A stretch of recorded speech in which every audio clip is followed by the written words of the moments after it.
Welcome to month 3 of my self-discipline journey.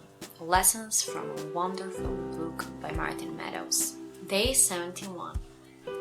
On taking a step forward.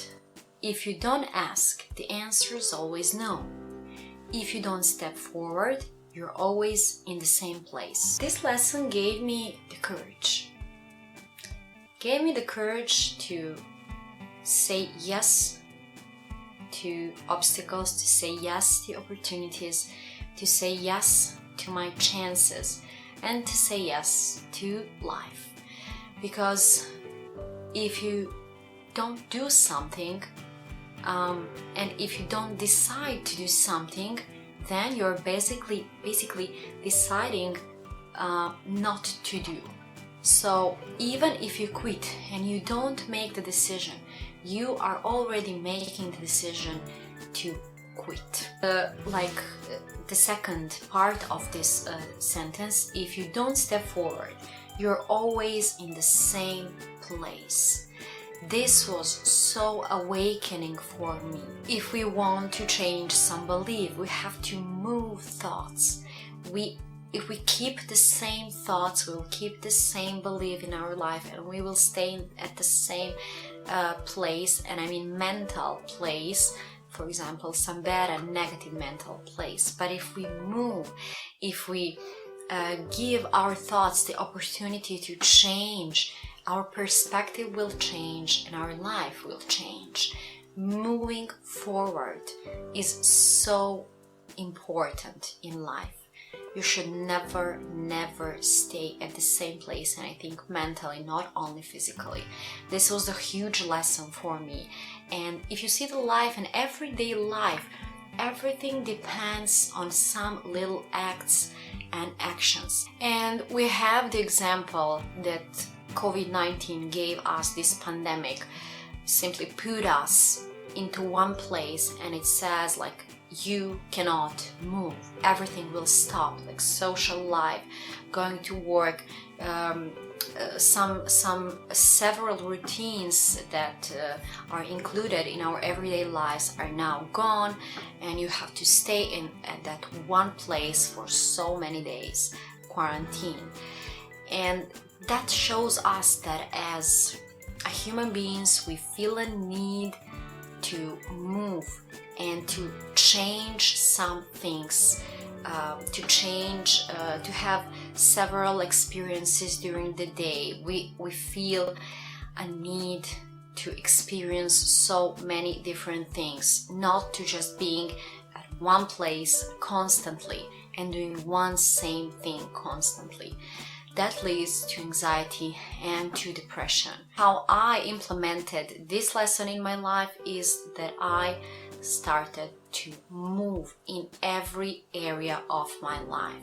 Moving the body by exercising, moving my thoughts, changing my perspective. Little rituals to keep my house clean is just tough work, every mom's know, but at the end of the day, that gives you the feeling that you did something valuable, even if those are just the little things. But that gives us the feeling at the end of the day that we are satisfied with that day. Life is moving, life is emotion. So motion will give you positive emotions. Move. Day 76 on changing your mind. When my information changes, I alert my conclusions.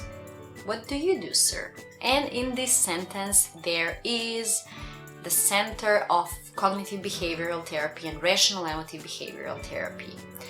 I think I said so many times this, but I will just repeat, and this always get me back to the track when I lost my path and when I found my emotions in some mess. Changing the information is changing the conclusion. So it's really good to be confident with our values and with our attitudes. but it is also so healthy and really smart to check our perspective and our conclusions and our thoughts. We have to recheck what we saw, how do we saw something, how other people see the same thing that we saw. For example, in some conflicts in a relationship, no matter is that love relationship or family, with parents, with kids, family members, never mind, partner, we have those arguments because of the different perspectives and different conclusions that we get. So if we want to create a good life and to feel okay and to find peace and to feel good emotions, we have to recheck our conclusions that made us feel those negative emotions and that negative energy. Like I said in my previous video, some of the previous videos about emotions and how to control the emotions, we have external stimuluses, but how do we feel? It depends on how we perceive that situation. So I have a filter, and how I perceive, that's how I will feel.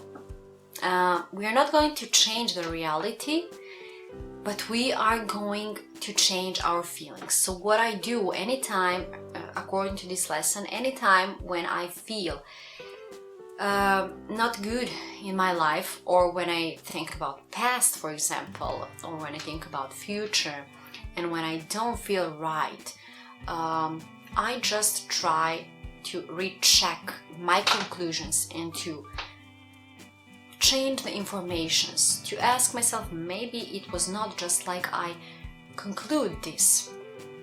And simply, I will always pick the information that is probably also right, but that will give me the better feeling. Day 79 on books. Books are the quietest and most constant of friends. They are the most accessible and wisest of counselors, and the most patient of teachers. What to say about books? I love books, I write books, but I really have some regrets because I don't have time to read so many books that I would like. But what I want to tell you about books is one fact from the psychological angle and point of view, is that when you are reading, that's basically you are thinking. Words are thoughts, right? So books impact so much on our life, on our attitude in life, on our feelings. Because when you read, you are reading some words, right? And your thoughts are the words. And reading is basically thinking.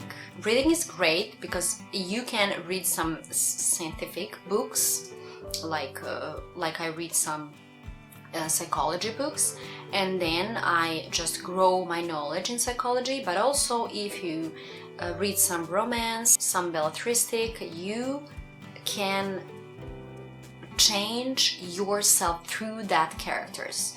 You can confirm yourself and your personality, but also you can find the inspiration in some other people and other characters through the books. I just implemented more reading in my life, and I recommend that also to you.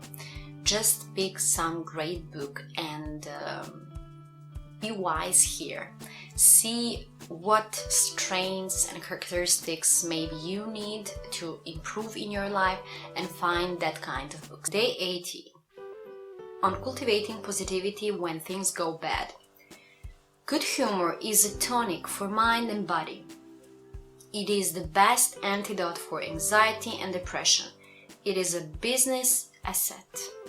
It attracts and keeps friends. It lightens human burdens. it is the direct route to serenity and contentment. Serenity and contentment. How beautiful words. We all strive for this, and everything that we do is basically in order to try to achieve those two things: serenity, contentment, and peace. And in psychology and in therapy, humor is one of the tools that we use in order to overcome some my amygdala reacted now. It was just a door. Okay. What I wanted to say about humor, yes. So I started to look at life really seriously after I lost my father and grandfather. And I forgot how to look at life in a funny way. So this lesson and this thought and this how can I say, great sentence, paragraph, helped me to remind me and reminds me every day in every situation. When I change the perspective, like we talked before, I try to see also the situation also from some like funny angle. Like it's not so serious.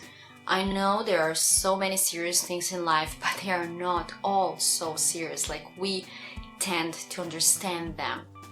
Even if we feel really strong feelings, for example, sadness or huge anger about something, we can use humor to see that from another angle, because you know that so many times you laugh on something that before was really sad or was really disturbing, or I don't know, any feeling. But when time passes, you just look over it and you laugh over it. Well, with this lesson you can do that really sooner. You don't have to wait. And one great information is that every emotion lasts 90 seconds. So, okay, be angry those 90 seconds, and after that, take a look on the situation with some humor. That will help you, and that helps me to just not keep any negative emotion anymore than those 90 seconds. So I hope you enjoyed these lessons, and I hope you will implement some of them in your life, and I hope you will find them inspirational. And see you next month with new lessons from my self-discipline journey.